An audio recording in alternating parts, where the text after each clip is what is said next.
Properties of expectation and variance. जो next point है वो क्या है, properties of expectation and variance है।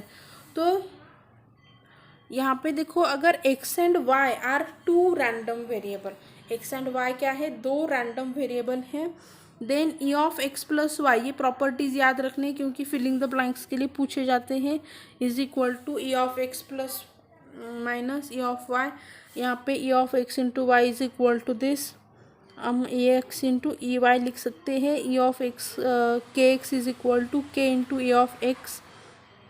x अगर रैंडम वेरिएबल है and k1 k2 are the constant, तो हम उसे कैसे लिख सकते हैं, e k1x plus k2, k1 of e x plus k2। Okay, then v of x plus a is equal to v of x, v of kx is equal to k square vx। Okay, v of k1x plus k2 is equal to k square of vx। इसी type से हमें क्या करने रहते हैं, examples को solve करना रहता है। ओके, नेक्स्ट यहाँ पे उसके उन्होंने हमें एक एग्जाम्पल दिया है, देखो कैसे सॉल्व करना है। कि रैंडम वेरिएबल दिया है, e ऑफ x दिया है, वेरिएंस ऑफ x दिया है, वेरिएंस ऑफ 4x प्लस 1। अभी देखो 4x प्लस 1 मतलब क्या हो गया, वेरिएंस ऑफ x हो गया, मतलब ये nothing but the variance of 4x है। ओके, तो उसके हमें यहाँ पे फॉर्मूला यूज़ करने हैं, पर 4x वेरिएंस ऑफ 4x मतलब क्या हो गया, 4 square of variance of x। यहाँ पे देखो वही फॉर्मूला यूज़ किया गया है। ओके, वो vx और vx की वैल्यू कितनी दी गई है, 7, तो उसका आंसर क्या आ गया, 112। ओके, तो बस इसी फॉर्मूला को, ये सभी जो फॉर्मूला है ना, ये फॉर्मूला याद रखो क्योंकि उसी के ऊपर आपको ये एग्जाम्पल से इजी एग्जाम्पल्स रहते हैं, आप अच्छे से सॉल्व कर सकते हैं। ओके,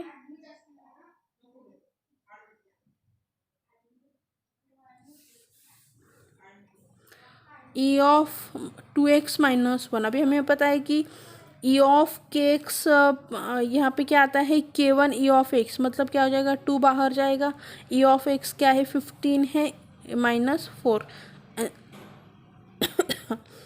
आपका एक्सपेक्टेड का सेम रहता है, वेरिएंस के फॉर्मूले खाली क्या रहते हैं, वेरी रहते हैं, थोड़े से अलग टाइप के रहते हैं, उसे आपको क्या करना है, थोड़ा सा अच्छे से याद रखना है। ओके,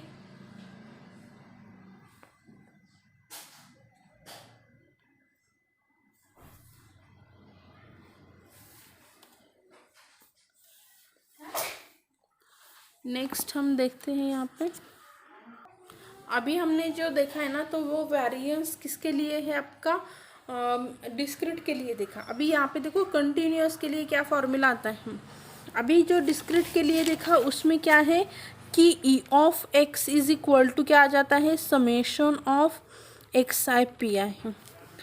पर जब आपका कंटिन्यूअस रैंडम वेरिएबल दिया रहता है ना, मतलब आपको इंटरवल, ऐसे इंटरवल में दिया है, मतलब उसको फॉर्मूला क्या यूज़ करना है, ये याद रखना है, ये minus infinity to infinity f of x into f of x.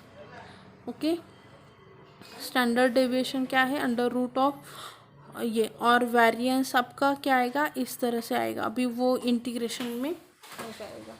Okay, इस तरह से आपको क्या करने हैं, एग्जाम्पल्स को सॉल्व करना है।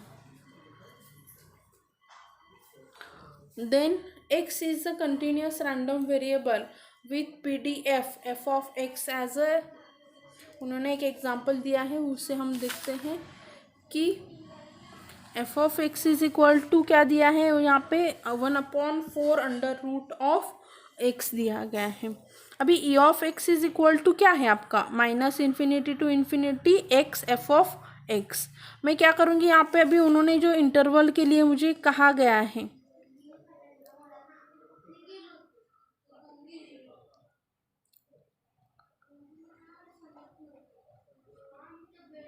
यहाँ पे एग्जाम्पल उन्होंने ना आधा दिया है कि इन द इंटरवल 0 to 4, यहाँ पे x इज y नहीं है, यहाँ पे इन बिटवीन 0 to 4 देना चाहिए था, ये y नहीं हो सकता, यहाँ पे 4 है। ओके, यहाँ पे क्या आएगा आपका 1/4 0 to 4। यहाँ पे अभी आपका दोनों का मल्टीप्लिकेशन हो जाएगा, जो x है उसका और इसका। तो ये क्या हो गया आपका अंडर रूट x का स्क्वायर डिवाइडेड बाय x। तो ये हो गया आपका अंडर रूट ऑफ x। उसका डेरिवेटिव निकालो, आपको क्या मिल गया, इंटीग्रेट किया तो मुझे आंसर मिल गया 4/3। EX² is equal to x² into f of x. तो यहाँ पे x² मतलब ये स्क्वायर है, इन्होंने ये गलती से लिख दिया है, x² है। तो ये क्या हो गया अंडर रूट एक्स से ये x कैंसिल हो गया, ये वाला आ गया। ओके, सॉल्व करोगे तो EX² इज इक्वल टू, उन्होंने वेरिएंस निकालने के लिए कहा था, वेरिएंस क्या आ गया ये। तो इसी वजह से हमें क्या करना है, इसके एग्जांपल्स भी सॉल्व करने हैं। ओके, आपको याद क्या रखना है, फॉर्मूले याद रखने हैं। E of x is equal to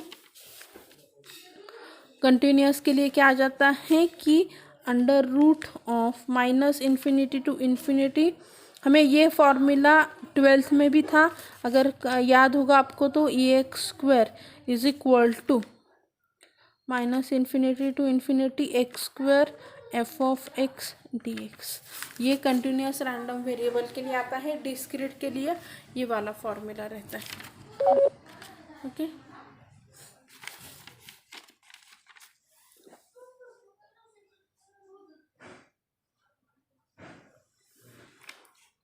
इसमें और भी बहुत सारे एग्जांपल्स, ये सेम वे से हमें क्या करने हैं, एग्जांपल्स को।